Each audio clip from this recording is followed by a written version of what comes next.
Good evening. I'm Faisal Hassan, head of Warehouse 421. Welcome and thank you all for joining us this evening for the first public session of our colloquium for Future Perfect, Catastrophe and the Contemporary, part of our curatorial development exhibition program in partnership with the Bombay Institute for Critical Analysis and Research. Today's guest speaker will be Rohit Goel, our dear friend and the director and professor of the Bombay Institute of Critical Analysis and Research, BICAR. Rohit is the co-editor of Lacan, Contra, Foucault, Subjectivity, Sex, and Politics. And he has taught courses in philosophy, critical theory, historiography, and politics at the University of Chicago, Sciences Po Paris, and the American University of Beirut. Again, thank you for joining us, and we will leave you to enjoy the session.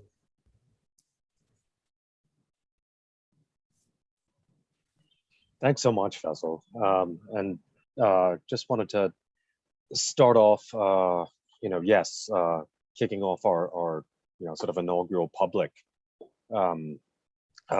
lecture on future perfect catastrophe in the contemporary by really thanking Mace Al-Beik and Faisal, you, Al-Hassan, for just incredible collegiality and all of the work that you've done to put this together and to make sure that this happened in tremendously rigorous intellectual fashion during a difficult time, as we know we're all going through.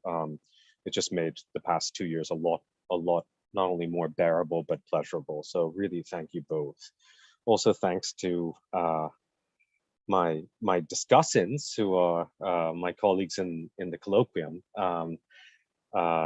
which today will be Jean, Rotana, and Zain. So I'll give you the floor maybe after I give my talk to reply. So the way that we've been, for those who have not been, for those from the public who have not obviously been part of our colloquium, the more private sessions that we're doing on a weekly basis, we have a tremendous group of curators, of artists, of scholars, of critics, of writers, who are meeting to, again, very rigorously go through their own curatorial visions, their own artistic practices, and our own thoughts on what to do with the near repetition compulsion of crisis in our contemporary, aesthetically, politically, and ethically. So what I want to do to kick this off is really give hopefully not too long of a talk, because we'd like to make this as collaborative of a discussion, both from colloquium participants as well as from the public as possible. But I'm going to start with my talk on this very idea of memory, of remembering, repeating, and what I'm going to try and develop, hopefully with you all, called working through. So I'll speak, as little as possible. Jean, Rotana, and Zain will be responsible for keeping time. So maybe about at most shut me up after 40 minutes at most, and then we'll get to hear their responses, and then we'll open it up to sort of a public Q&A and discussion. Not just Q&A, it's not a master's discourse that we're trying to create, but a collaborative discussion with everyone.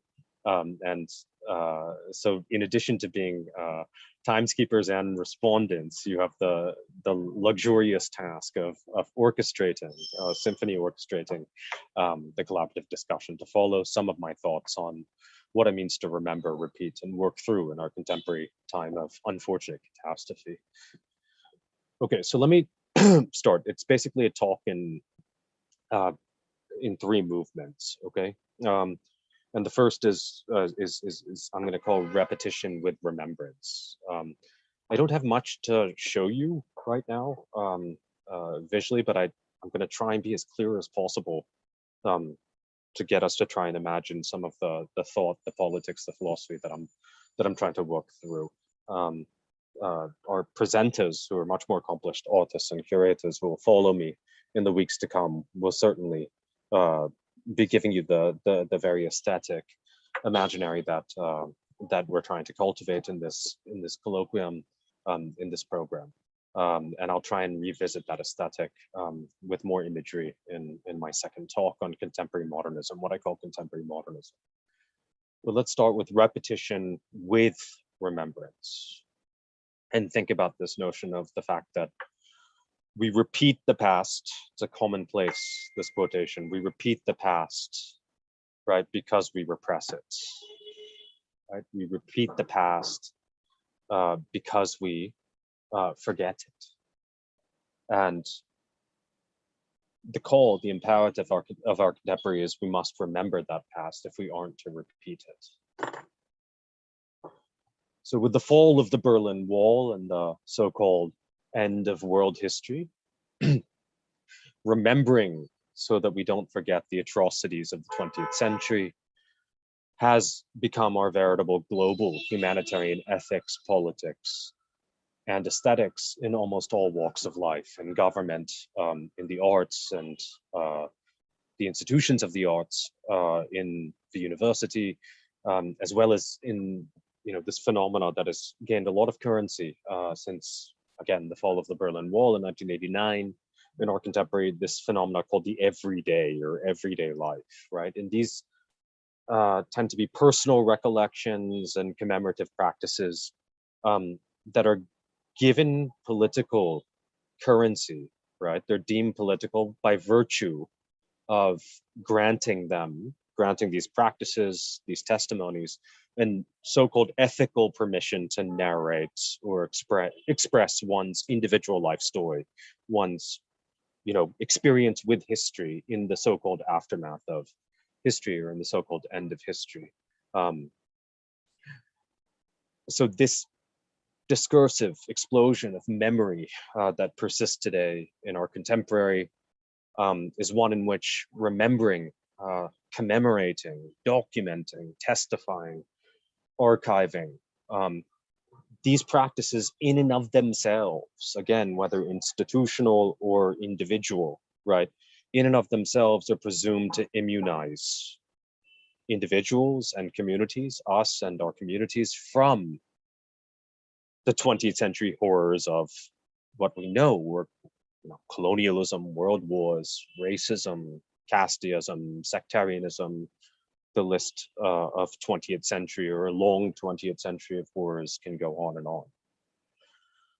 So memory persists today in our contemporary, in the aftermath of the Cold War, the fall of the Berlin Wall, the emergence of a unipolar global humanitarian world, our contemporary so-called postmodern, in which these practices of remembering, commemorating, documenting, testifying, archiving in themselves, right? These practices in and of themselves, right, are presumed to immunize us from a repetition of the horrors that have supposedly just ended.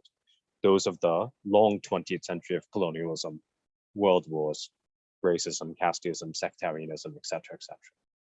Of course, we're 30 years on from this declared end of history, the fall of the Berlin Wall, and we know that memory, I hope we've seen, sadly, that memory, along with the humanitarian sort of slogan or imperative that accompanies it, never forget, right, has not, in fact, in itself, defended against the repetition of 20th century atrocities and social segregations. These atrocities, these social segregations have only persisted, they've recurred or repeated in different and often, I would say, intensified forms, right? Again, we can point to what probably seems obvious to us, that we have ongoing neo-colonialisms, we have a global humanitarian war on terror, which is an absolute total war, right, with no end in sight. We have recurring ecological catastrophes. The Anthropocene has come to the fore as interestingly and curiously only in the aftermath of the Cold War, right, as a global humanitarian concern. We have indentured servitude and trafficked labor, massive refugee population transfers, and of course, an incessantly, constantly widening gap between the rich and the poor. So 30 years on from the declared end of history, right? And its imperative of never forget, the practice of remembering the atrocities of the 20th century, which were meant to be over or declared to be over, right? With the end of the Cold War, the practices of remembrance that have been encouraged in all walks of life have not worked to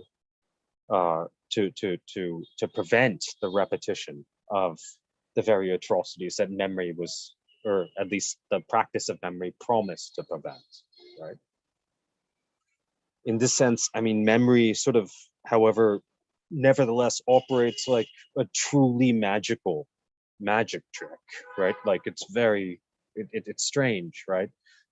Nevertheless, despite its failure, the function of memory remains a self-perpetuating ethical function, almost automatonous, right? Like an automaton. And this function of memory, or this practice of memory to prevent the repetition of atrocity, does not simply get another chance after its failure to prevent the repetition of remembered atrocities. In fact, in the wake of more atrocity, despite maybe because we could explore this, but despite insane or intensified memorialization in the wake of repeated atrocity, more memory is seen as the only antidote to its own failure to immunize against repetition, right?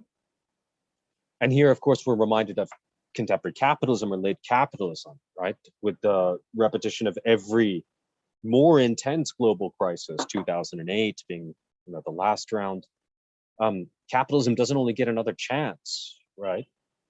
But it's increasingly taken to be the lone antidote to the very crises that it witnesses, again, if not creates itself. So in the face of its creation of catastrophe, right, of global economic crisis, it's not so much that capitalism somehow, and this is what I mean by a truly magical magic trick with memory and capitalism, in the face of failing to do what they promised to do, right, which is to solve crises, right, they not only get a second chance at it, it's not simply that, they're doubled down upon as the only antidote to preventing the very crises that they failed to prevent, right? So this is what we have today in our contemporary vis-a-vis memory and capital. The more crises memory and capital fail to prevent, if not cause, the more memory and capital become the only imaginable solutions to these very crises. Right? Memory and the market have become sort of solitary, auto-erotic, self-enjoying structures in our post-Cold War contemporary, right? In our so-called end of history, right? The mechanisms of memory and capital themselves enjoy where we all suffer from their enjoyment. Not only that, but we masochistically, we purveyors of the functions of memory and capital, we masochistically feed the very machines of memory and capitalism, right? As masochists, and right, we masochistically feed the very machines of memory and capitalism, almost like there are sadistic pets, right? We feed the very machines of memory and capitalism the more and more intensely they bite our hands, right? It's a very strange phenomenon, right? That if we can try, it might not be that easy for us to imagine this, but like to double down on something that is causing a problem, right? Something that seems to be causing a problem, or at least is not preventing that problem. Once that problem persists and persists and persists and persists, not to get rid of capital or memory or to rethink it, right? But to double down on it as an antidote to precisely what it continues to witness, at best, at worst, to create. It's a very sadomasochistic relationship, right, that we seem to occupy in our end of history to, again, capital, late capital, structures of late capital, and the memory machine, right? And not to be mistaken as like an anti-vax person, because I certainly am not. We might, I mean, absolutely not. We might think of today's proliferation of vaccine identities, what I would call vaccine identities, that are based on corporate pharmaceutical brands, nation state brands, in a similar way, in an analogous way. The more these vaccines fail to work as promised, right? Again, I'm totally for vaccines. It's just that one would be hard pressed to it shocks me every day that new news on vaccine failures, right, comes out. But the more the vaccines fail to work as promised, what we ask for are these very brands to improve more and offer us more choice, more promises, more certain, right, more certainty, rather than, say, imagining an alternative structure to preventing pandemic through, for instance, having a vaccine research paradigm that's independent from corporate profit motivations, right? Or a new international of a university or a scientific community. We double down in our contemporary on the very phenomena that seem to be accepting, if not causing, right, our crises. And this is a very strange way to be, right? Now, what's even stranger is that as early as 1914, Freud had the humility to at least work through his initial, late 19th century, so 1895 formulations of psychoanalysis, right, as a technique that was meant to get the patient, just like we do today, right, that we celebrate or fetishize memory. Freud had the humility to very quickly work through problems with his initial formulations of a science of psychoanalytic science, project of psychoanalytic science, right? Whereby he initially thought that the reason why symptoms that the biological medical community at the time had no time for, neurotic symptoms, perverse symptoms, psychotic symptoms, they were inscrutable to the medical biological discourse and practice at the time. His initial thought was that if we get patients to remember, right, the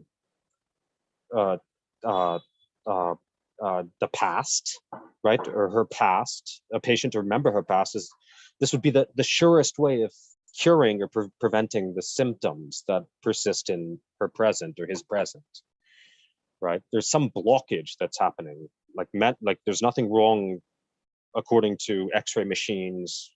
Biological medical science says there's nothing wrong with the body.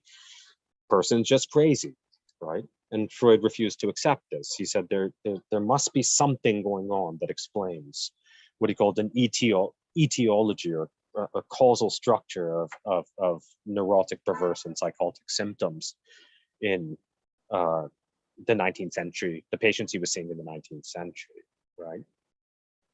He started with hypnosis, right? And hypnosis was used to get the patient to go back in time, right? So the patient is experiencing present symptoms, hypnotically induced. The patient hopefully would travel back in time, and then in the familiarity of the therapeutic clinic, right, would be able to comfortably restage, right, rather than repress their confrontation with a past traumatic event, right? They would be able to abreact to that past traumatic event, whatever it was, witnessing whatever they witnessed, experiencing whatever they experienced, in a way that would clear the blockage that was resulting in what Freud thought caused the persistence of their symptoms in the present. So hypnosis was used as a memory technique, as a time travel, right, for to get patients to go back in time and redo their historical confrontations with difficult, seemingly, sort of traumatic events in a way that didn't just result in them repressing those events and moving on, but confronting them in a different way with the benefit of the present contemporary therapeutic infrastructure that brought them to the clinic in the first place, right? Or brought them to treatment in the first place. This contemporary, we might think of a contemporary analog to this, what I would call an imaginary approach to time travel, right? This is the memory paradigm of our contemporary, right? A contemporary analog to this imaginary approach to time travel. We might think of today's atrocity museums, documentaries of war violence, usually that are solicited from the global South, from third world countries, etc., by first world museums and institutions. So today's atrocity museums, documentaries of war violence, art and photojournalistic images of human suffering, Ai Weiwei rolling on a beach like a Syrian refugee, sort of truth and reconciliation like victim testimonials and perpetrator confessions that are published in books. The aim of such material is to induce in the humanitarian viewer, right? Typically the West or the so-called first world, an imaginary compassionate affect for suffering others, right? So that one might say something like, look at us, we're crying, right? Look at us cry in the face of of this imaginary that's being presented to us, or look at our affect in relationship to what is being presented to us through this time travel, right? Or this space travel that the contemporary arts and documentary practices bring into the first world. Look at us cry. If we were there, right, when and where this was happening, we would have been appalled and stopped that trauma and atrocity from occurring rather than allow it to be repressed, right? So the very technique, right, of that Freud started his psychoanalytic project with, which is to time travel to the space of trauma, right, to the initial point of trauma through a hypnotically induced state in the patient in order to restage and reconfront it so that it wouldn't persist into the present in repetitive symptomatic form, is precisely an element of our contemporary human rights aesthetic, ethics, and politics at a global level, right? If we look at our affects, of course, if we could space travel and time travel to where, or to the point where this was about to happen, this horrible suffering, we would stop it in its tracks. But interestingly, Freud immediately abandoned this technique, right? He had the humility to, unlike in our humanitarian contemporary, he had the humility to abandon in his clinic a century ago, right? The hypnotic technique, the time space travel technique, vis-a-vis trauma, experiential trauma, right? He quickly saw the failure of this imaginarily induced approach to curing symptoms that repeat in the present. And how did he come to this understanding that we seem not to have come to in our own contemporary 100 years later, a century later? And he didn't come to it through some sort of miraculous revelation from above or from sort of some so-called Einsteinian, genius that appeared to him. He came to that just sort of clicked in him or in his fresh brains or whatever. He realized this was an inadequate approach to dealing with the persistence of symptoms, of the repetition of crisis in the contemporary, right? He realized that this time travel, space travel approach was inadequate to dealing with the persistence of symptoms in his analysans. Why? Simply because their symptoms persisted even after they traveled through time and space. Just like today, for instance, we cry a lot, we feel bad, In fact, we feel good about feeling bad about others who are suffering at times. We feel bad. Nobody wants to support human suffering, but the simple conjuring of a compassionate affect in ourselves vis-a-vis others, which the memorial, the documentary, the memory-oriented approach to ending the repetition of crisis symptoms in our contemporary does not seem to help, right? Again, one might at a later date go so far as to say that the obsessive memory, the automatonic memory without doing anything is actually doing something. It's causing the persistence of these symptoms, the repetition of these symptoms in our contemporary, right? Freud was, he saw it, that these symptoms repeat irrespective of whether or not the ailing patient, the analysand, has gone back in time and space to confront the so-called initial trauma that triggered, that was repressed at that time, that Freud and the patient identified later as the trigger of the persistent crises in the present, their symptoms in the present. How am I doing with time, Jean? You've got about 10 minutes right. left if you want to go up to 30, if you want to go up to 40. Oh, I've only got 10 minutes left. Okay. Or 15.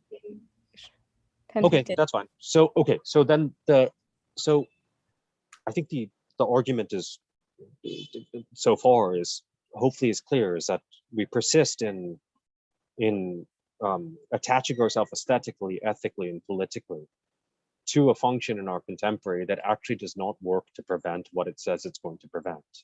And in the face of it not preventing it, right, the repetition of crisis, we don't abandon memory as a function. We don't abandon capital as a system or social formation. We double down on asking for more memory in increasingly diverse ways. We double down, right, on capitalism as an imperfect system, but the best of all possible systems. Right? Freud could have doubled down, right? I think today's euphemisms for something like doubling down is like reform or tweaking or whatever, right? So Freud could have doubled down on his approach to the past and present by saying something like we say today, when his patient's symptoms persisted, despite the fact that he got them to recall their past, right? Right? What do we say today? We say when, right? When crisis perpetuates or repeats, the contemporary philosophical and aesthetic art world says, right? In the face of the repetition compulsion of crises, what we need is more memory, right? We don't have enough of it, right? What we need is different kinds of memory, right? What we need is more subjective memories, right? The memories aren't being, told in an authentic enough way. We need more spaces, democratic spaces, in which those memories can self-narrate, right? We need different techniques of accessing the past historically and individually, right? Both historically and individually. We need different means of making and exhibiting the past and the present. We need to represent the past more equitably in the present, in all its diversity and experiential subjecthood. So we do not interrogate the relationship between memory and the prevention of crisis, the function of remembrance, which I do want to suggest is a very important function. But we don't interrogate the relationship between the function of remembrance and the repetition of crisis. We just quantitatively intensify our calls. We double down, as I'm putting it, our calls for more memory in the face of more crisis, right?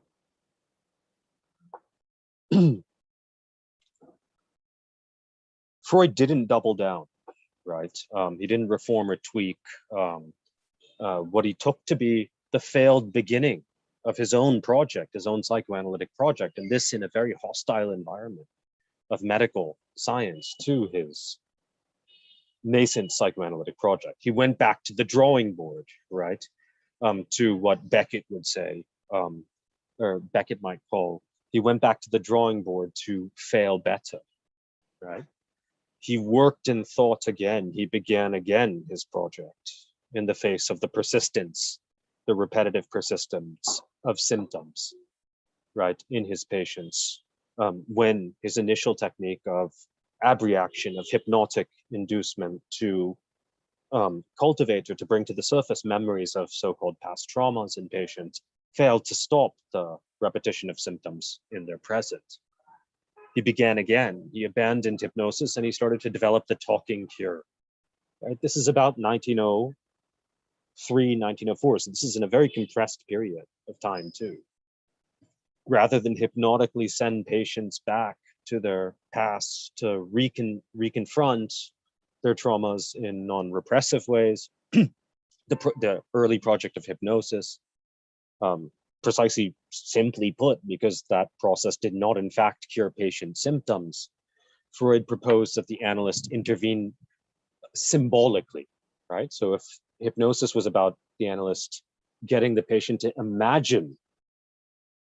reimagine a past trauma in order to reconfront it and not repress it so that symptoms don't persist in the present, Freud said, okay, this isn't working, let's try and get rid of hypnosis entirely and have the analyst do something.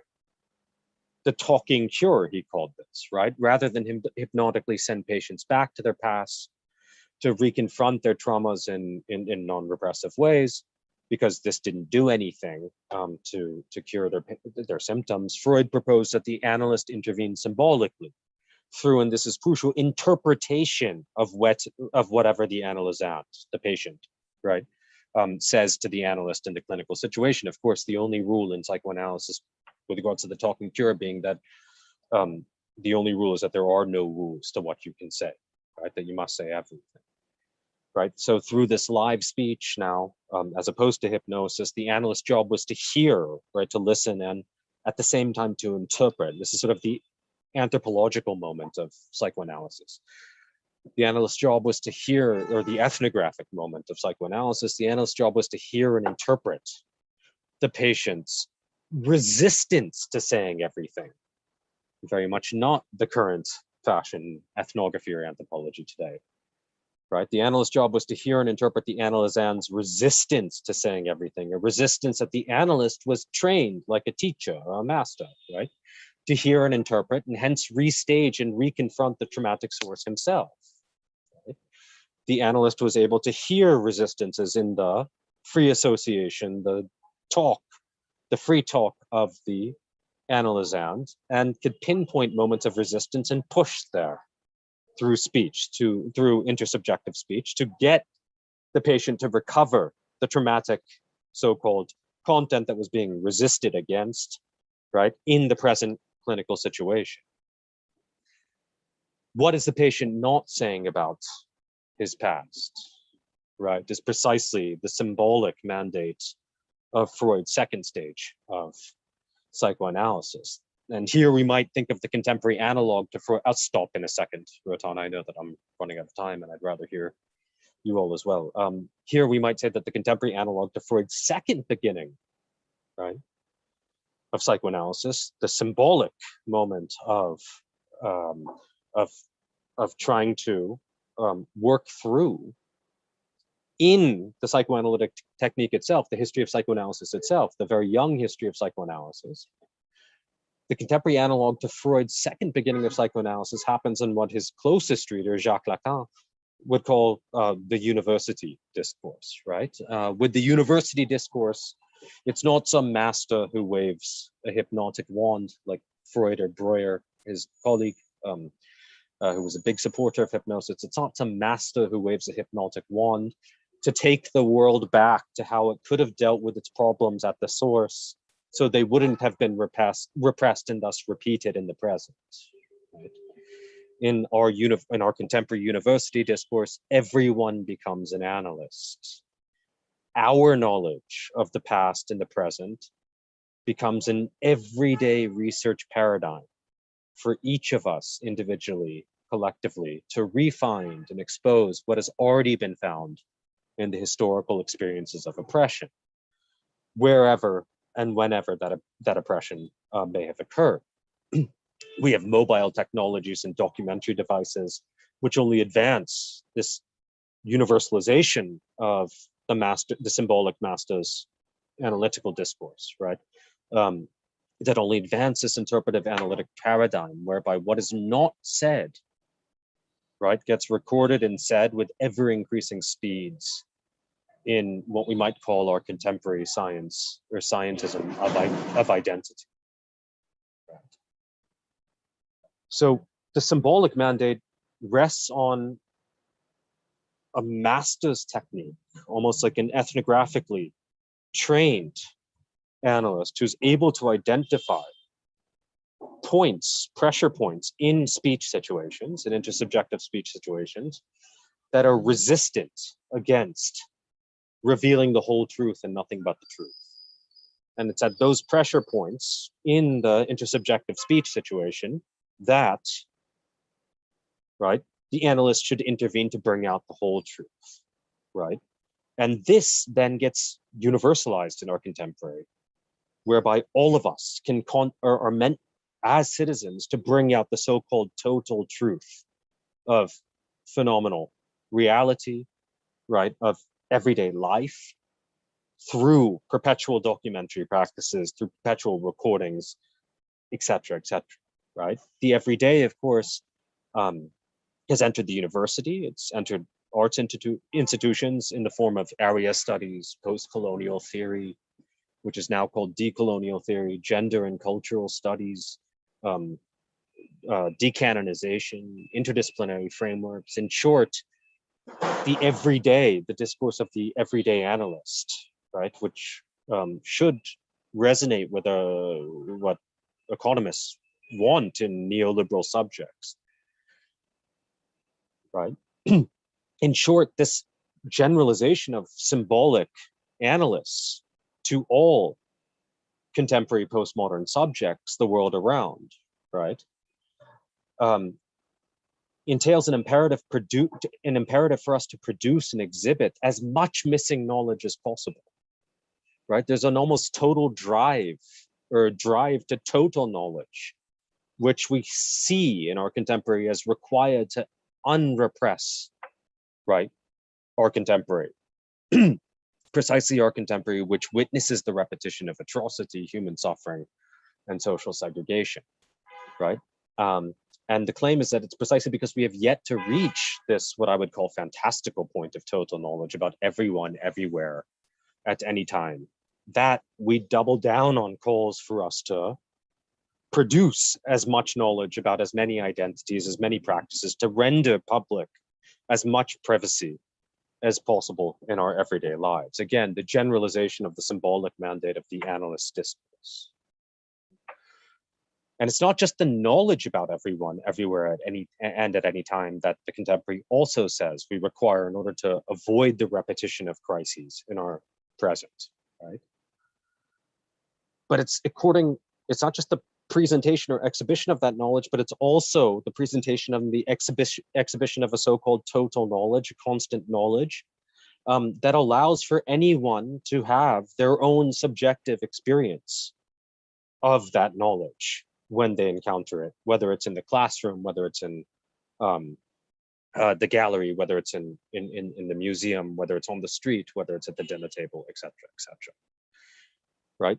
In this university discourse, this generalization of the symbolic master's discourse, Freud's second movement or failure to try and cure the repetition compulsion of symptoms in the present, in the contemporary of his patients, this generalized master's discourse, this interpretive pressure that one puts on speech to say what it is not saying at any given moment, to produce, to excavate total knowledge and put it on display, right? In this paradigm, each and everyone must be master of himself, an individual subject supposed to know what she wants what he wants, right? What he desires. Now that we know about everything, now that we know what we want, there's nothing left to repress, and as a result, symptoms cannot persist in the contemporary. So with this second reinvention, I'll stop and not get to the solution of working through. But with the second reinvention, Freud again saw that symptoms persisted. He didn't take this. I just want to suggest he didn't take this as the be-all and end-all of psychoanalysis, this universalization of the symbolic mandate to produce knowledge, and in the form of individualized identity packets of knowledge, constantly and incessantly. He didn't take this as the be-all and end-all of the psychoanalytic paradigm. Why? Precisely, again, because the symptoms persisted when he tried to put these pressures on his analysans to say what he thought they were not saying in his interpretive approach, right, in the clinic.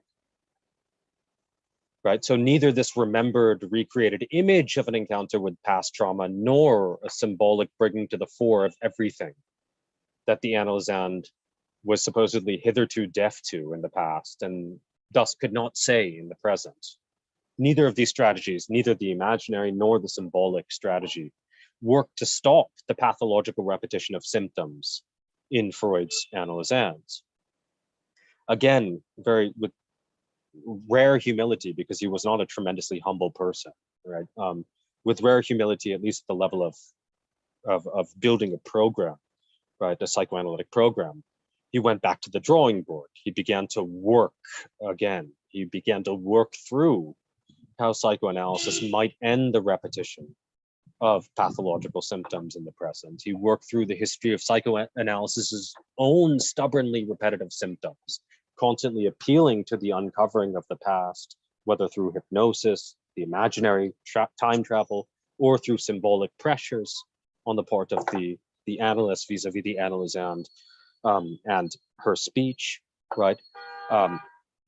He fully acknowledged that this was completely this was a complete failure, right? He didn't call for more pressure points. He didn't call for more imaginary, right, time travel in the face of the persistence of symptoms in his analysans, as we do in our contemporary vis-a-vis our fetish of memory, as the antidote to the repetition of crises in our contemporary world order. He ultimately came to the insight of working through, right, and this emphasis on work, laborious collective work, the working through of the psychoanalytic cure, to these pathologically repetitive symptoms in both analysts and analysans alike. So he invented the non-master's discourse.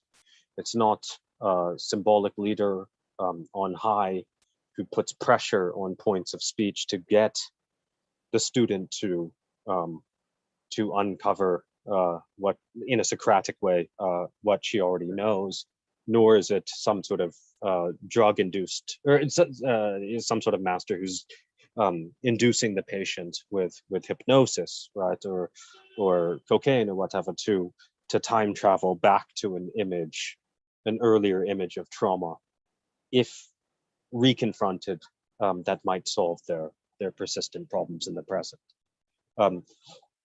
Only working through the very process of being an analyst in relationship to an analysand in relationship to an analyst, would cure the pathologically repetitive symptoms in both analysts and analysands alike, right?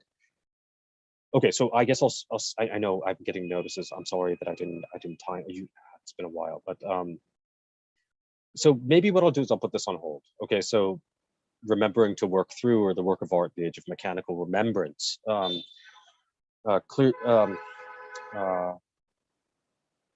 me just leave us with some questions. So what does it mean to work through the repetition of a catastrophic past in the present,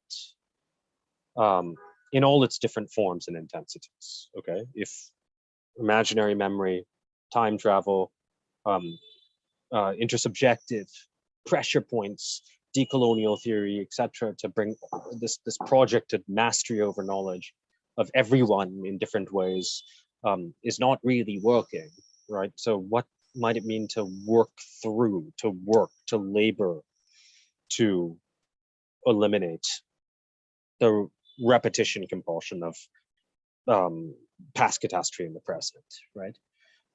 What is the work of art in the contemporary age of what I would call mechanical remembrance, right? Can the work of art be something other than a documentary, right?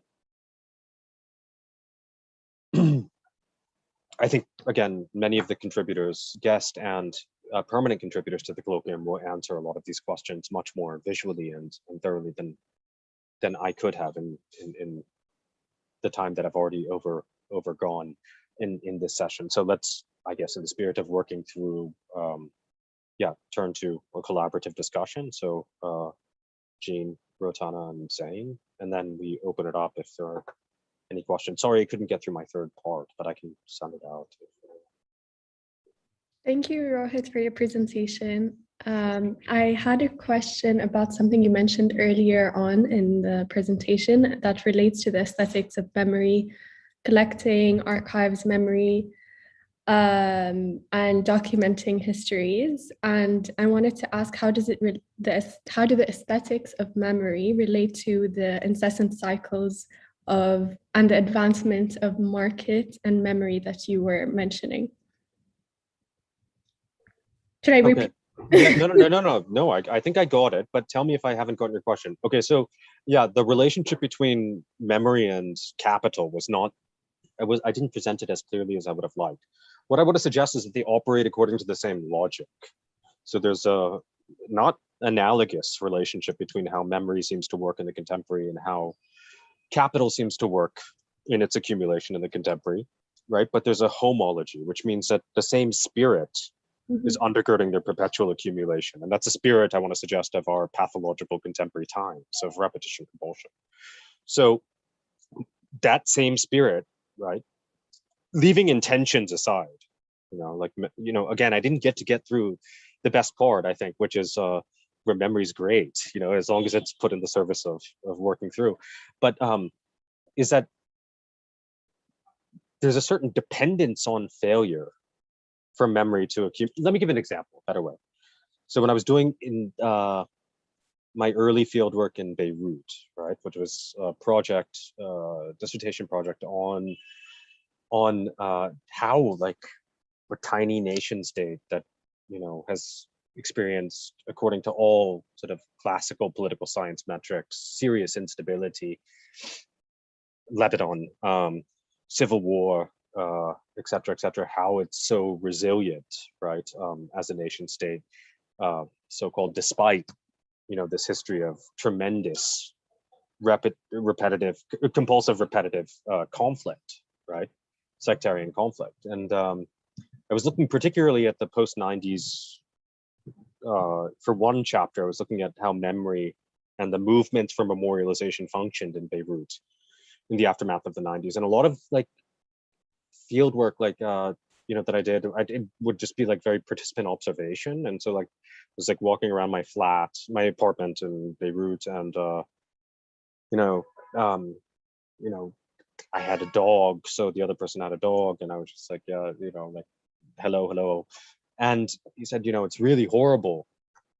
This country is like, it's gone to shit, and this was in, I think this must have been 2010. So well before this current devastation, right?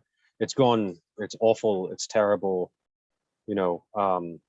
nobody remembers the Civil War. And I was like, well, there are monuments like right in front of us, like everywhere, to the Civil War. And he's like, yeah, but these are just, a few, right, monuments that are sort of locally commemorated. It's impossible to walk through Beirut without just like going through a veritable architectural museum of memorializations to the Civil War. But it's always considered to be not enough to prevent further instability, right? So even though the thought is that memorialization of the Civil War will stop perpetual instability, the more instability happens as memorialization is happening intensely, the more memorialization is called for to stop it, if you know what I mean. It's a very strange phenomenon. So when capitalism brings like deflationary crises, inflationary crises, the entire world economy down, it's not like we try something else. It's like, let's send positive signals to the market to make sure it rebounds, right? So the more intensely the crisis that capitalism or memory is supposed to prevent, the more intensely the crisis recurs, the more we fix onto the very mechanisms that might be causing the crises in the first place. And that's a weird phenomenon of commemoration that that I want to put my finger on, right? Again, intention aside, saying if I'm answering your question.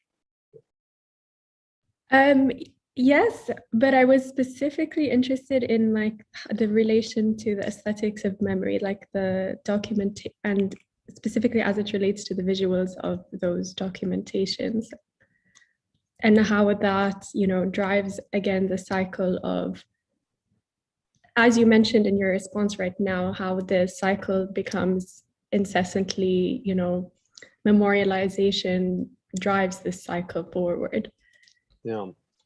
Yeah, okay, sorry. So yes, I mean, for instance, like it's very difficult to, I'll take the Lebanese example, but I can also use the example of India, or a variety of different so-called third world countries. The Lebanese context, it's very difficult to read a novel, to see a film, to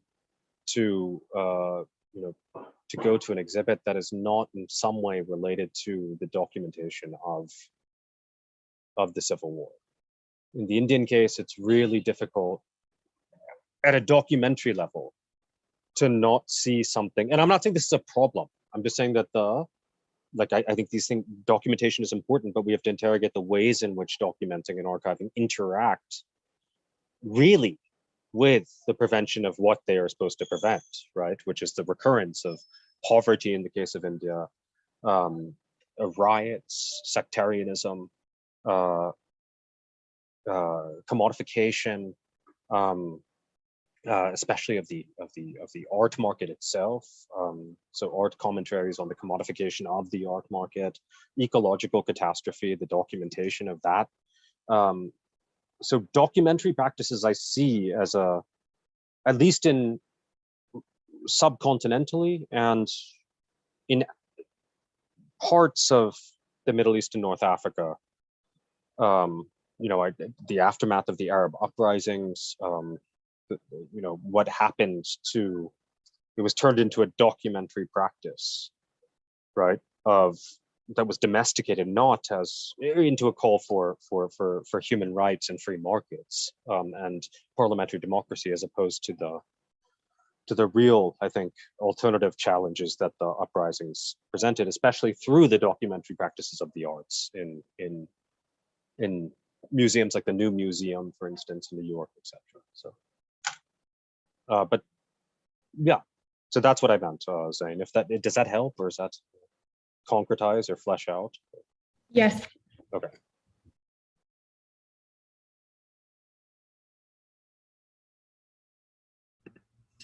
I think there are a few people who have questions with their hands raised. If you want to take them, Rohit, can you see who it is?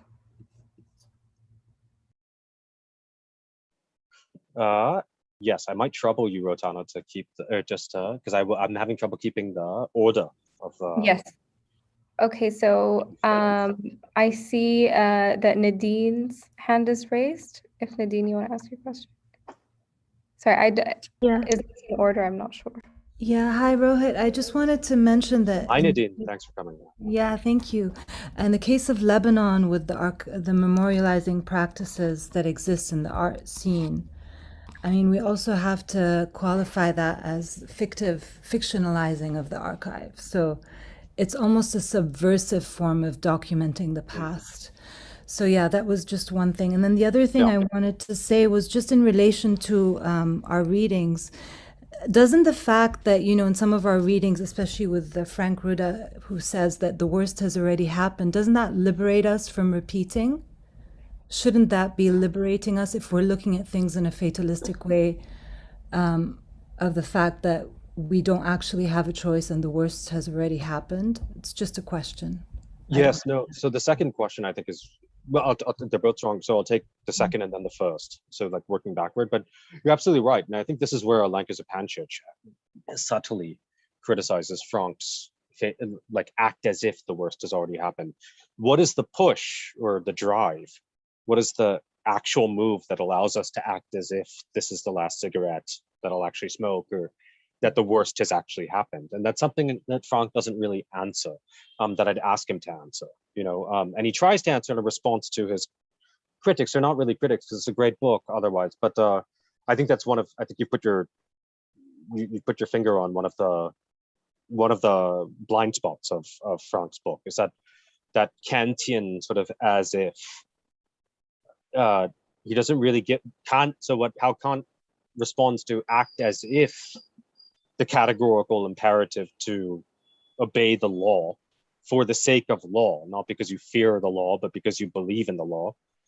Act as if that is what is right, that is your duty. He falls back on a tautology, and in a sense, like, he doesn't explain how we get to that point of acting as if that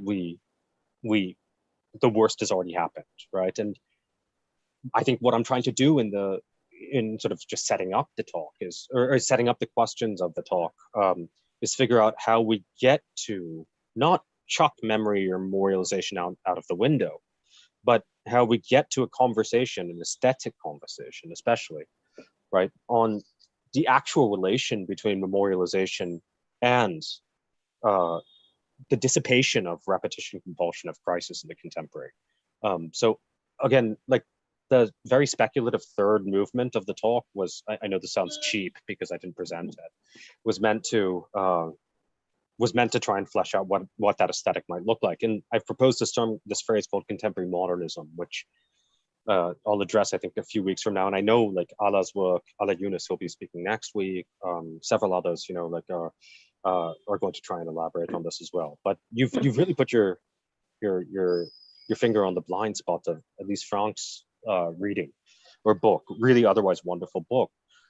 On the Lebanese, I imagine you're talking about like Walid Rad and the Atlas Group and a variety of others, sort of the notion of implauting or fictionalizing history. So again, this sounds awful because the third part was speculating on, is that it doesn't so much as matter whether or not we fictionalize the past, I want to suggest, or have some sort of evidentiary veracity as to trauma having happened, this having happened. What matters is the fact that, and this is what's really interesting about Freud's third movement, right?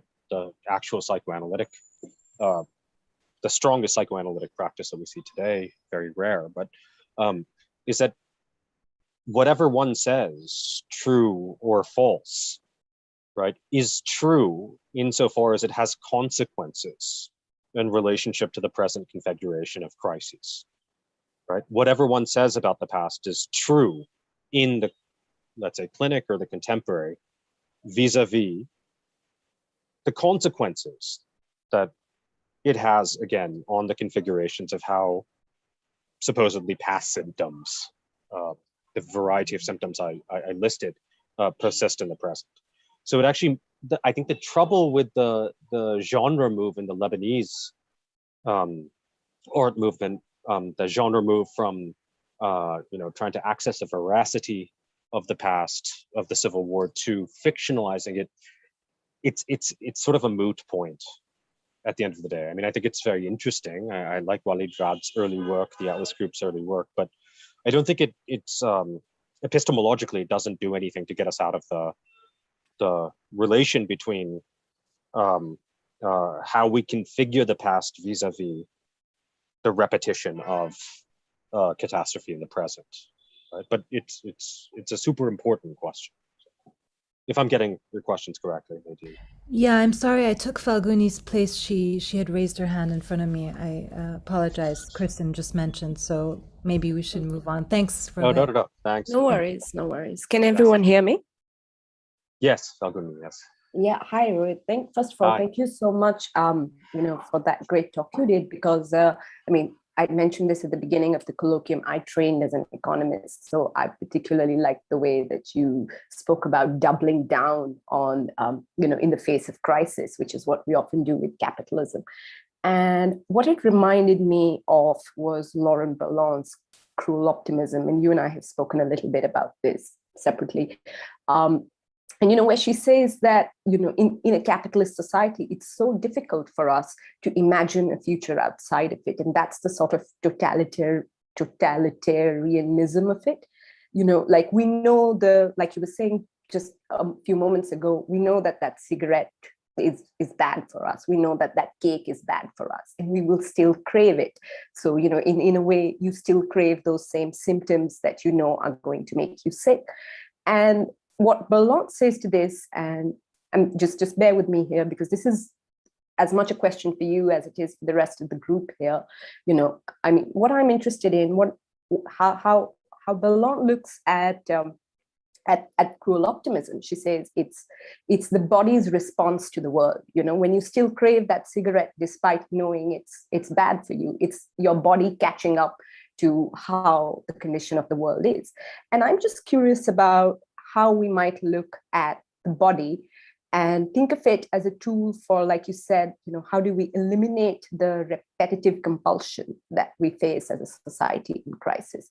So I'm just interested in hearing what you have to say about Ballon, how you think, looking at a body politic might answer this question, and eventually how looking at a body politic might answer this question for art, because that's one of the things you opened up for us. You said, can art eliminate this repetitive compulsion? And if so, can we do it through placing our bodies in that experience? So, yeah, no, that's a great question. And so I'd start, let me take, so I'll do the reverse of what I did with Nadine, if you don't mind. I'll take the first question first, and then the second question on art second.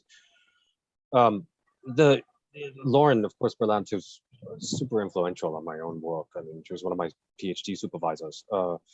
We disagreed on this a lot, actually, because the problem that I have with memory in capital is that we don't view it to be toxic,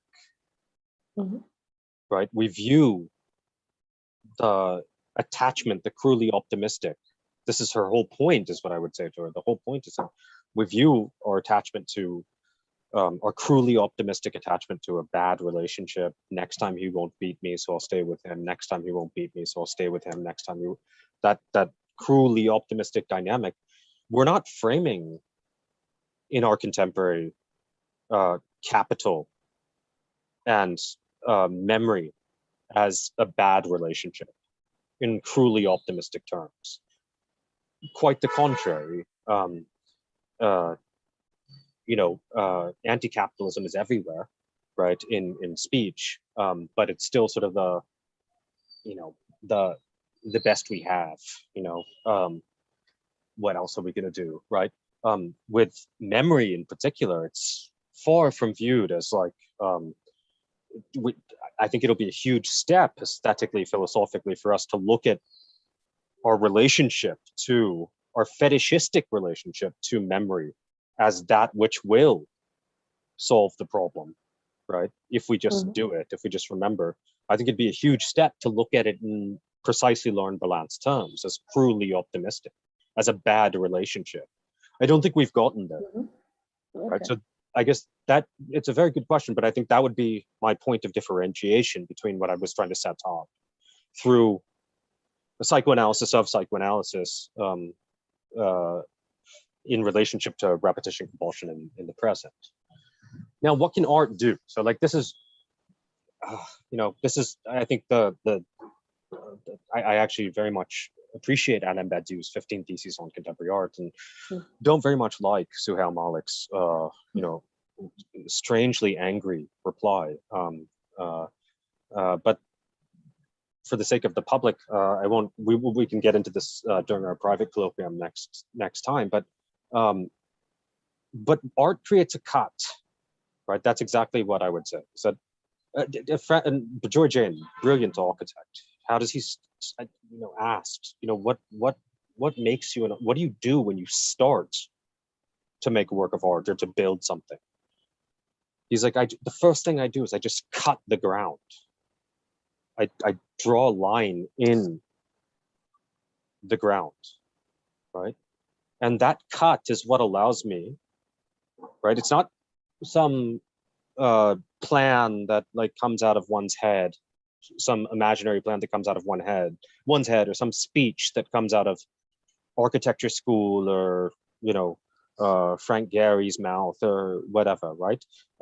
It's the cut that allows for the transcendental position itself that results in the building, right? It's the cut that forces us to redouble, to build around the cut in the first place. And I think the artist is that who would or ought to be doing things like not reproducing the smooth functioning of memory's so-called relationship to ending the repetition compulsion of crisis, right, in our contemporary, but to precisely making a cut, a material cut between memory and the end of repetition compulsion in our contemporary, and working from there, from the cut, as opposed to reproducing the smoothness of the surface, or coming from the high of the academy or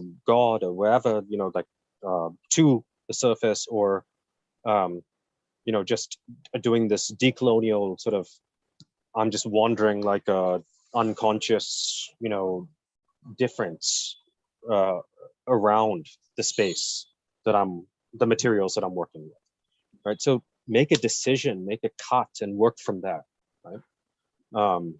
And take that. That's the leap of faith of the artist, I think. It's not actually faith; it's a decision to cut, and to work with a broken mirror as the very surface, the material surface of what you make. Not to just keep the mirror shattered, right? Nor is to just continue to reproduce in the image of what we see all the time in mirrors, but to break the mirror and make something from it, from that redoubling that comes from the cut of the mirror. Very long answer to. Yeah, no, thank you. That's a beautiful metaphor of the mirror. There is a question from YouTube. Anupama would like to hear more about the third movement as well. About working through, okay. Yeah, so Rohit, can I just jump in, because I wanted also to ask on this, but I want to know what memory means in this project of working through, if experience is always missing something. Yeah, well, so I think, okay, yeah, so this is right? So, and then I'll come to Anupama's question about the third, and I think this might, because yeah, sorry, Kirsten, I did see your hand was up, and then then you put it down. And then I'll move to Anupama's question about working through. So, remembering to work through is something like remembering, or at least the way that I'm trying to formulate it at this initial stage, aesthetically, right? Is and philosophically, historiographically, right? Is something like remembering, right? That something else was possible historically that didn't get realized, right? So it's a subtractive that we're remembering. So, I mean, just take something like language, literally, right? Like every word that we use in language, right, is a metaphoric substitute for another word that we could use, whether antinomically, right, or synonymously, right? Every word is a metaphoric substitution for another word, right? It's the very words that I'm using as I speak, right?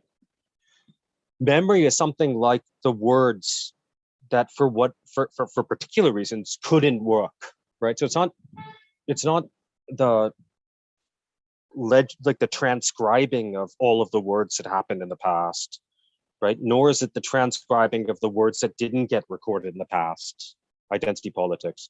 It's the recording of words that couldn't have been, right? That couldn't have been recorded or couldn't have been uttered in the past, that only through the perspective of the past relationship to the present can be rethought, renewed, recharged, recanalized within our situation. So it's basically a memory for a negative, right, of what existed, as opposed to an archiving or a memorialization of the precise presence of speech, of images from the past. It's a memory for the seemingly impulsible, right? That is experience, but not in the way in which we typically talk about experience. We experience it as a cut, right? If we reflect back on what we could have said but did not say, what will have been, the future perfect tense, what will have been, right? Had we said what we couldn't say then, right? And it's precisely that registration of the cut, right? Again, historiographically, philosophically, with regards to ideas, right? Historiographically, with regards to, I think Carlo Ginzburg's his work, his micro histories are great on this, right? Aesthetically, on precisely what I was trying to respond to Falguni with, on this notion of the cut, is how I'm trying to think of memory, you know, like in relation, in a working through relation to the perpetuation or the repetition of seemingly past crises in the present, right? It's an experiment. I mean, it's a speculation. Like, I'm totally willing to revise if the cut doesn't work. You know, I'll recut. I'll start. Like, let's start working again. Let's start. You know, but no, but it sounds like a responsible kind of speculation where you have to then be part of that. You can't just say I found this. That's what it is. No. And you can't say, like, I found this because I put pressure on what exists. I found this in its absence. I mean, this is what modern science does. This is what a lot of social sciences now do. This is what I think the ailment of a lot of contemporary arts is that they're always refinding what they already were looking for, right?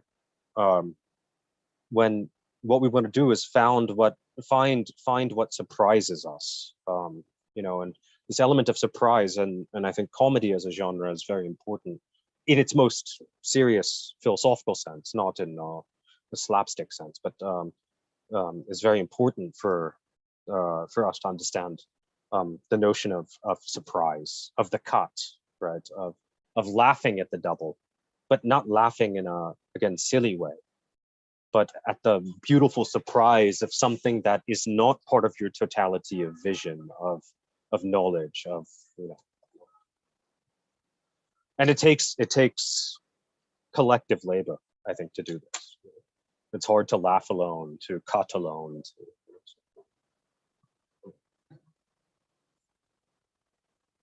I hope that sort of addressed Anupama's question about working through. That's sort of the direction I was going to go in. I'm happy to send the. I mean, it's not really a paper, but it's like a note. I could send it to you if you give us your email address.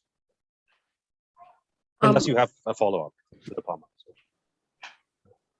Anupama. Anupama's, I think, on YouTube, so I don't know how we're gonna get to but we've got Jessica, who's next, I believe. Okay, great. Jessica from Rabat. From Marrakesh now. Oh. Yeah, thank you. This has been really interesting.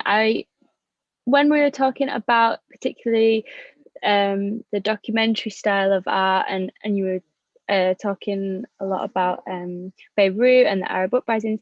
I was wondering what your opinions on Aurelia Azoulay's The Civil Contract of Photography are, and how that interacts with this this process of memorializing, and yeah, I just wondered if you could comment on that.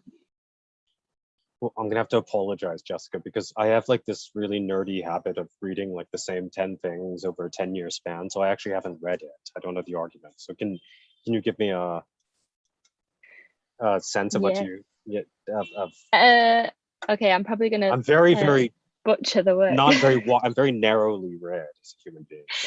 No. So, I'm sorry for just presuming.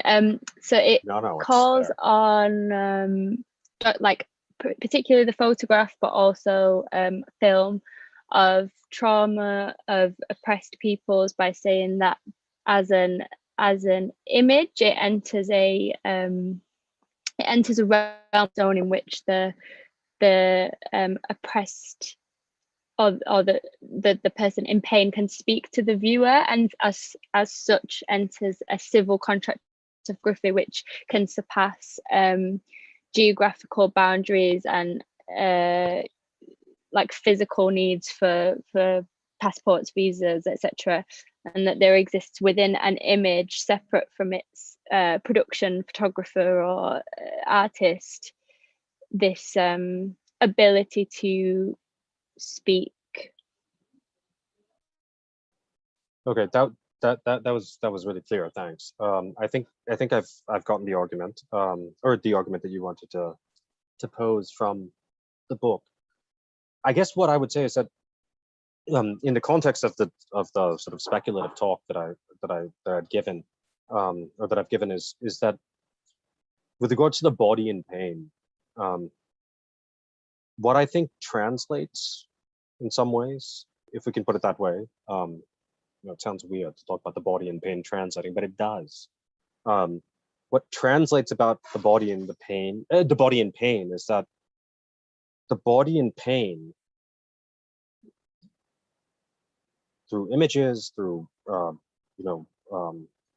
muteness, it's you can't communicate pain, or it's very difficult to communicate pain in the moment of being in pain. What the body in pain translates is, for me, something like a legitimation crisis. The initiator of pain, right, on a body, right, is has nowhere to register speech or images vis-a-vis the person upon whom he's inflicted pain. So the only thing to do is to go to just sheer cutting, right?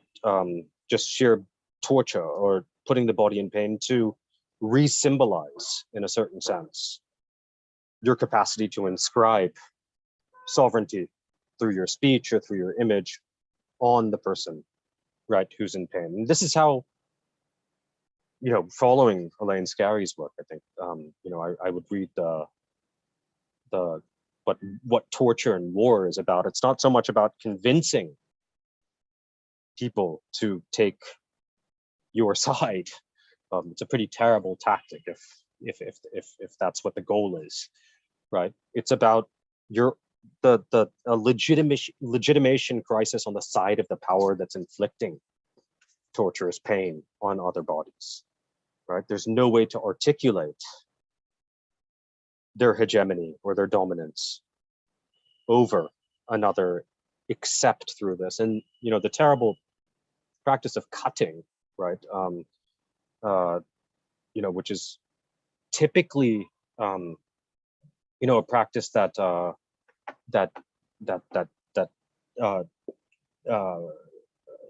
sexuated females practice, like self-injuring or self-harm. Cutting is precisely, Sylvia Plath, an effort to legitimate oneself in the face of, to feel a real in the face of an absolute patriarchal erasure of of the second sex of sorts. And now what do we do with that? Like somebody like Bataille, Julia Kristeva, and these are celebrate what Robert Bucher calls, we have this on our syllabus, the pathos of the real. Everyone should be at the fleshly level in order to equalize, right? A hierarchical, symbolic and imaginary contemporary world or whatever. I would disagree with that profoundly. I don't think that getting to the real of fleshly blood is a way to be human at all, and they're more promising, hopefully, ways out of the prison of the contemporary. But it's a very good question. If I'm getting your question correctly, Jessica, with regards to Azoulay's argument. Yes, thank you. I'll send some links onto our shared drives. Actually, there was a question that Isha asked on the chat regarding the notion of the cut. Is it akin to imagining future alternatives? Yeah, I think it's a good question. It's akin to imagining, again, this Mobius strip of time of sorts in the contemporary, so including the relationship between the past, the present, and the future, right? This cut that speculatively suggesting that's very different from the totality of time, whereby the past exists, the present exists to remember, the past exists in all its horror, all its atrocity. The present exists to remember that atrocity. Why does the present exist? To remember that atrocity for the sake of some future redemption, right? So there's actually no cut in that linear parceling out of time. It's a cyclical, total understanding of time. The very presentation of the cut introduces, right, movement of past and future through the contemporary present. That would be the canvas, I suppose, the canvas upon which we can build a different aesthetics, a contemporary aesthetics and philosophy, and ethics, politics, etc. today. So it's also a cut of time, yes. Cut into time, an incision into this easy sort of movement of time, right? Faluni, you had a question? Yeah, I'm not sure if I followed you, Rohit, when you said that, maybe I'm understanding you incorrectly, but did you say that, when you were talking about, just a second, when you're talking about how we understand memory with its relationship to the present, and that becomes a way to recharge and renew, and I think and to look at the past like that, when you make that connection with language and how every word is a metaphor for a word that couldn't be uttered. I'm just trying to think here. I'm not sure if I understood how what you're proposing is, the kind of structure of thinking that you're proposing is different from what we were discussing last week in Mona's presentation with, creating a so-called decolonializing archive, So is what you're proposing different from that? Yeah, very much so, because I think the decolonial, or what used to be called in my day and age, post-colonial, right, archive. The decolonial archive is very much about articulating a landscape of presence, of present identities, right? The articulation of memory that I'm trying to develop is about what can never be present, what always remains absent in the presentation of these various identities, whether historically, whether contemporaneously, whether spectrally in some sort of future, like the post-human or whatever, right? So The attention is not, is towards the, it's a non-substantial understanding of the human, that there's always a real, an absence that torques or introduces a torsion into whatever is presented as present, right? Precisely because the present is always substitutive, right? And this is very different also from a sort of performative linguistic gesture, like a, where at a play, like how through making as much language present. So Judith Butler, for instance, famously is very opposed to banning hate speech because it doesn't allow for the making present of speech that can then be resignified in empowering ways, right? Whereby gay can become not a signifier of belittling or belittlement, but through iterative processes and resignification, a signifier of empowerment. There's an ontology to language and being in that performative move that I don't want to make. I want to suggest that humans, what makes them specific from animals is that there's no ontological substance to humans. Like that, they don't know what to do with themselves except for figure it out together. Like there's no blueprint or instinct, as Freud would say, right? That's why Lacan famously says there's no such thing as a sexual relation. Like it's not like we instinctually just reproduce. A lot of really, really tedious work, symbolic work, goes into the perpetuation of the human species, the reproductive perpetuation of the human species.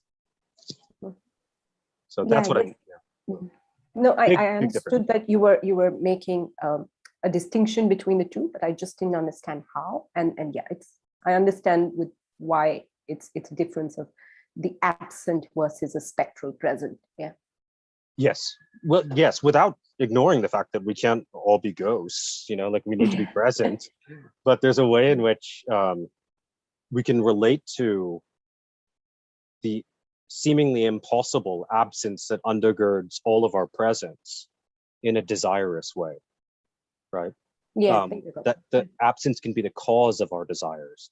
Right now, presence, right? The presence of objects, the presence of identities, the presence of language, the presence of titles, of partners, of lovers, of this, that, etc. The presence of things becomes both the object and the cause of our desire. What does it mean for the absence to be the cause of our desire that produces objects that don't circle back into us as then, something that we're fixated on, like memory, right? Memory used to be a cause of our desire, right? Anamnesis, right? I mean, it used to be a cause of desire and it became an object cause of our desire. It became an automaton outside of itself that became just pure aim without goal, right? So again, I want to be very careful, even though I wasn't able to get through the elaboration of part 3. I'm not like against memory, I'm against memory becoming a fetish object of our aesthetic intellectual beings in the world. And by fetish object, I mean the object and cause of our desire, right? Remembering for the sake of remembering. Staring at the foot for the sake of the foot, of staring at the foot. Just coming back into circuit, right? Separate, sort of politics of and aesthetics of separation of desire from object is what I want to try and propose. And let's remember, and that's where memory, that's what working through is, that's what memory should be. Let's remember when there was a separation of desire from objects, right? This is what Badiou does in his rewriting of Plato's Republic. Anyhow, that's a very good question. Thank you. I think we've got Isha next with a question. Hi, just a minute. Hi everyone. So I just had this question about the time bit that you talked about and the temporality. So when you say that, sorry, I'm a little scattered, but so am I. When one talks about memory, there's always some sort of temporality that is attached to it. And does that mean that time always finds a way to thread through this fabric of memory that we're talking about? And how does one articulate the concept of catastrophe in terms of temporality and memory, if that makes sense? Yeah, absolutely. Like that makes a lot of sense. Go ahead, Isha, I didn't mean to cut you off. And when you say that memory as a fetishized object is something that we must refrain from, does it refer to objects of memory like photographs, or like, you know how after one passes, there are these remnants that one associates with in order to make sense of whatever kind of catastrophe, be it institutional, political, personal. So is that what you mean when you say not to fetishize objects? Well, sorry, I'm rambling. No. These are both very good questions, and they're very clear, actually, and important. On the second question, you're right to push me to clarify. What I mean by we shouldn't turn memory into a fetishized object, or the object and the cause of our desire, right? So memory in itself serving to fulfill or to satisfy us, independent of doing something else, is not so much about what we're remembering, but of the act of remembering itself, the function of memory itself. And remembrance would be a better way of putting that, right? And so I should have been more clear on that. Does that make sense? Yeah, that does. Also, okay. Yeah, go ahead. Sorry, a little follow-up. When we talk about the processes of remembering or like storing memories, so say archiving or documentation of any sort, we're trying to say, like, history as a subject of power, we're trying to say that we remember instead of we know when we archive, right? Mm-hmm. So how does one begin to question the archive there, in terms of the material or what is archived and what is not, and so on and so forth? I'm sorry, that's not a very... No, again, it's just don't apologize. Like, it was a clear question. So I think that if I'm not putting words in your mouth, the difference between knowing the past and remembering the past, according to memory studies, historians, etc., would be something like remembering the past contains a subjective component that, is ostensibly not present in the knowledge of the past. The sort of, I'm pulling up or citing, box number 43 from the British Library, that has this document where this officer said this on this date, right? So that would just be like, I mean, I'm not so familiar, but I think that would be my commonsensical or intuitive guess. Maybe others would chime in. But on the question of time, I think it's a very important question, because like, I actually don't. So unlike modernists, I don't think that time continuously flows in sort of some progressive direction. Unlike postmodernists, I don't think that time stops and constantly we're in some sort of synchronic space.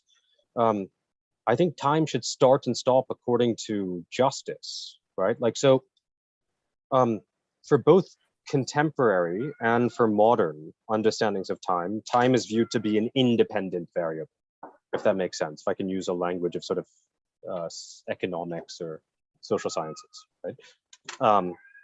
Time controls us, right? Like, how long does it take you to make a spaghetti, right? How long, and then for the contemporary, right? There's like for the understanding of that's diachronic time, because you have to move forward and do something else after making the spaghetti, eating it, etc. Right? Progress. Time is linear progress. So time is an independent variable. Right? A contemporary perspective, I think, quite refreshingly in some ways, is just calm down, stop, be a bit patient, and let's think at least, or raise the question of the desire, time vis-a-vis the desire to eat a spaghetti. So not so much how long will it take you to eat to make the spaghetti and eat it, but I want a spaghetti and I want to eat it, and time is just a byproduct, a dependent variable on my desire, not an independent variable that's controlling my desire. Now that can turn into sort of a sclerotic non-movement of sorts. Right, so I think this notion of time in particular with regards to the dialectic of contemporaneity and modernity that I'm going to propose through this concept of contemporary modernism, where there'll be a lot of the visual arts, will hopefully flesh out and allow us to see, visualize, think the relationship between time as movement and time as pause, as patience. And that's really also capturing a dimension of what I think somebody from the YouTube stream had asked about this third section, that leads, the end of the third section leads into the next talk I'll give later in the colloquium, which is on the time of working through, right? Time becomes subjective. Time is not dependent upon how long a session is. Right? Lacan had his famous short sessions of psychoanalysis, because for him, it didn't matter whether a session was 20 minutes or was 2 hours. What mattered was the working through, right? But he never lost sight of the need to work through in movement, to start and stop, to stop and start. Not a 2-step backwards, 1 step forward, right? But literally, right? The time to stop, to collect desire to start again, right? And not just be driven in a straight line, right? So this question about time is very important. You should not apologize when you ask questions. They're very good. I have one more question. Okay, sure. Yes, of course. In the same context of memory, how do we begin to articulate conflict in terms of institutional or with the self or with spaces? How does one do that? If you can flesh this one out, so there's let's say there's an image foundation with lots of an archive of images. So conflict, conflict would be, yeah, go ahead. No, so what I mean by conflict is conflict in general is something that, again, it's from something that I've observed, is that we're not ready to talk about conflict because it's something very unsettling and unpleasant. So it tends to be brushed over and not talked about. Like, it doesn't, apart from the discursive space, it doesn't often come up. So how does one begin to articulate conflict in terms of memory, in terms of that there is a problem, that there is this gap?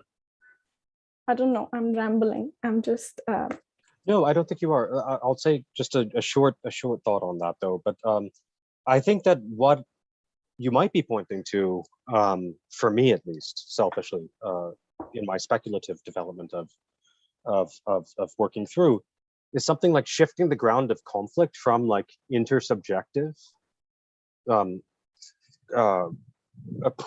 approaches or conflicts over what an object means, right? Or like a memorial means, or what a memory means, to what I'm trying to do is shift the conflict to the very object itself, right? So the conflict lies in the object of memory, the image in the Arab Image Foundation or whatever archive, right? The image that's there and the image that's not. Or the image that could have been. The image that could have been, right? So that's not to say that the image that there is a problem, but there is an antagonism, whether practical or political, ethical, financial. There is an antagonism between absence and presence. So I'm not interested in intersubjective conflict, you know, at all. I'm interested in staging or situating, would be a better way of putting this, situating conflict where it emerges from, which is in our world, right? In the presence and absence of the symbolic. Well, think of like a library, right? A book can only be said to be missing from the shelf if it's been symbolically organized in an institution, right? I'm not going to go to like my bookseller, there are a bookseller here across the street who has stacks of books all over the place and be like, oh, like the Lacan seminar 13 is missing. Because there's no symbolic order, right? To even group presence and absence, plus or minus, missing and not missing, right? So conflict lies in the order of the symbolic. And it's precisely the reminder of the material real, right? The insistence of the real in the symbolic. That is the canvas of conflict. It's not, and it took me a lot of growing up to get here, a lot of proper analysis, but it's not the intersubjective shouting, right? That's all like noise, literally, that's obscuring the material conflict in the symbolic that is everywhere for us to see and to think about and to create from. So, very good question, I think. Help me think. I have a few more. Oh, sorry. No, I was just saying I have a few more questions, but I'll read up and I'll put it on the document. Sure, that'd be great, Isha. Yeah, because I see a hand or two, but this was great. Thank you. Yes. Thank you. Yes. So I see that Michelle has a question, which I want to get to. I also was wondering if you would like to finish just like you're talking about section 3 or part 3 in relation to your talk, because you've talked a lot about what's in section 3 as part of answering the questions, but I think it would also be really nice to see you finish the arc of your own argument, especially because sorry, just to finish up, you introduced a term. I think the phrasing of doubling down was really important in the first half of your talk. And that's actually a term that was not brought up at all in any of the readings you had sent. And the readings that you had sent, they do have a really nice cohesiveness. So I would personally like to see how you're going to tie everything together and especially in the conclusion. That's where my question. But Michelle, do you want to ask your question as well? Sure. Just so we have all the questions on the table. Yeah, I'll try to be super quick, but I apologize in advance because I think my question is kind of taking us off course of the presentation. But I was very curious about the roster of like writers that you've chosen for us, especially like the grouping of like Alenka Zupančič and Frank Ruda and maybe Zizek. And their relationship to Badu, and also why they like at which moment they wrote when they have this return interest of Freud. And yeah, especially because like I feel like in North America, there's like a very revisionist kind of perspective to Freud, like basically he's just not the most kind of popular, for lack of a better word. Yeah. Yeah, okay, no, that's a very good question. I mean, and I will say this also sort of goes to some of what Jean was saying, in terms of, the public presentations, and it's great to have our peeps from the colloquium on screen. It's comforting for the speaker, for me certainly, to have all of your faces here. And we'll do work with the readings, very specific work with the readings together. In addition, and because all our public presentations are going to be live as well, we'll do our work with the readings privately and then come out. But at the same time, it's important for me to talk about Freud, and the relevance of Freud, yes, in a context in which Lacan, Anglo-America in particular, completely, I think for very symptomatic reasons, has rejected psychoanalysis, or more importantly, has turned psychoanalysis into an ego psychology, which is effectively very strangely suggesting that what Freudian psychoanalysis was after was getting us to master the illicit and illegal drives of our unconscious through the building up of a strong ego. And we see this in I would say very necessary at times, but too overwhelming practice of cognitive behavioral therapy, right? Which has taken over Anglo-America. And it's about an adapting our psyches to, for instance, going to work, which is great. I think going to work is great for those, to remembering so as not to repeat, which is not so great, which I've been trying to spell out in the talk. But yeah, I mean, Anglo-America has become, it's in the language of Giovanni Arrighi, the historian of capital, right? The grand historian of capital of the long 20th century, right? Anglo-America has been the last world hegemon of capitalism, and it's not an accident that Freudian, Lacanian, or what we call continental psychoanalysis, in order to distinguish it from Anglo-American ego psychology, has been sidelined. Now, that's not to say it's been completely sidelined. I mean, again, people like Lauren Berlant,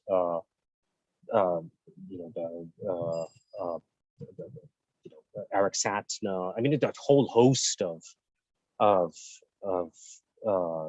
thinkers in William Mazzarella in the Anglo-American Academy are rejuvenating psychoanalysis, but really it's the Ljubljana school that has kept it on the map. And I know a lot of people like to make fun of Slavoj Žižek, and he does like to make his jokes, and has sort of become this pop philosopher, but it's only because he had to sort of do that to keep the serious students of his, and he was a serious thinker, like Alenka and Latin Dollar, relevant today. And so in an institutional context, Michelle, that's what I would say, is that Anglo-America has a lot of strong ideological reasons to reject continental psychoanalysis. That is the strong tradition of Freud via Lacan. Also Donald Winnicott and Melanie Klein in between, Bion, Wilfred Bion, etc. But I think we take the argument seriously, whether or not they're accepted within the institutional framework or not. And I think with regards to memory, Freud is absolutely indispensable, right? I mean, Deleuze and Derrida, wrote two of their best books on the basis of Freud's conception of memory, Deleuze's difference in repetition, and it's precisely this quotation that's on the slide that comes from Deleuze's book. We repress because we repeat. Repetition is the insistence of the truth despite all of our efforts to get rid of it, to put it on the sidelines, to excommunicate it from our seemingly harmonious free market world order. And he inverts the early Freudian formula, we repeat because we repress. He says we repress because the truth keeps persisting. We can't get rid of it. It's like a nag. So a lot of philosophy, I think, that is very relevant in Anglo-America, and especially in the aesthetics and in the arts, is very beholden, I would say, to the Freudian psychoanalytic paradigm in its most rigorous form. But it's a very good question, necessary context. Sorry, my question might be like a much more shallow one. It's really more about like intellectual history, like kind of the biography of these writers and why they picked out Badiou and Freud at the moment did. And also like the Ljubljana school. Like I was not familiar at all.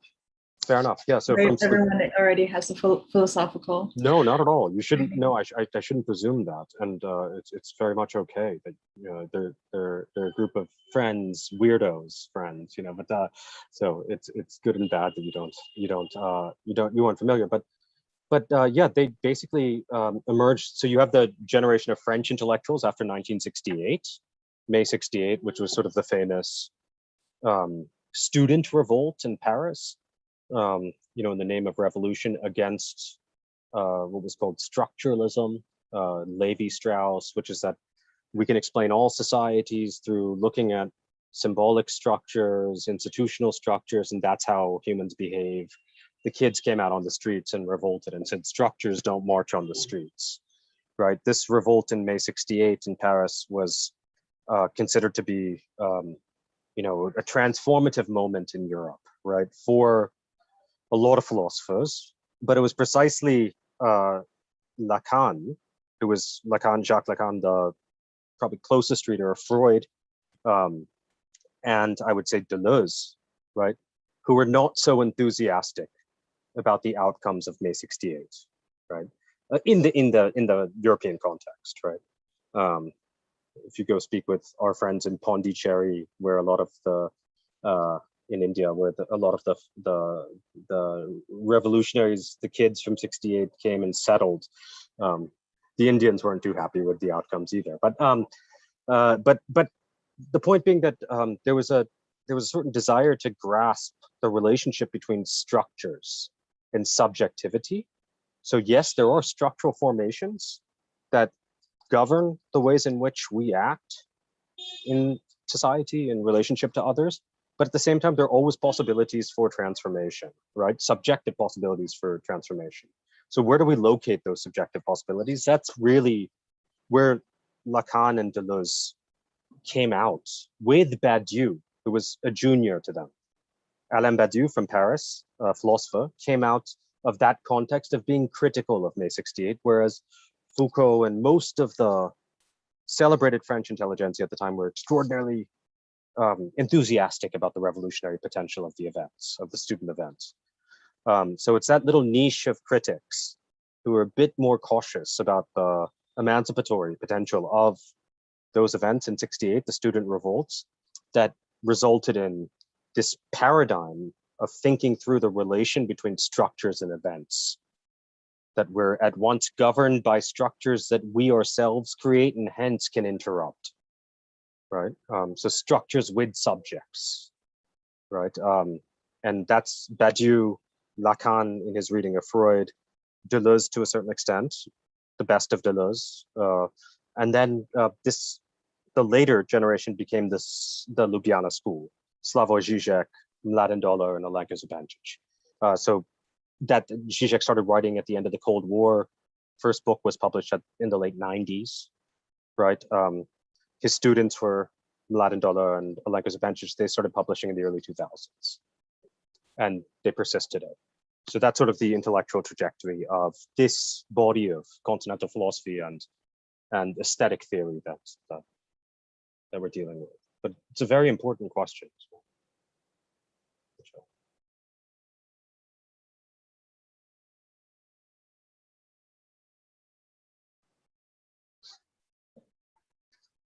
Last words, memories, nightmares.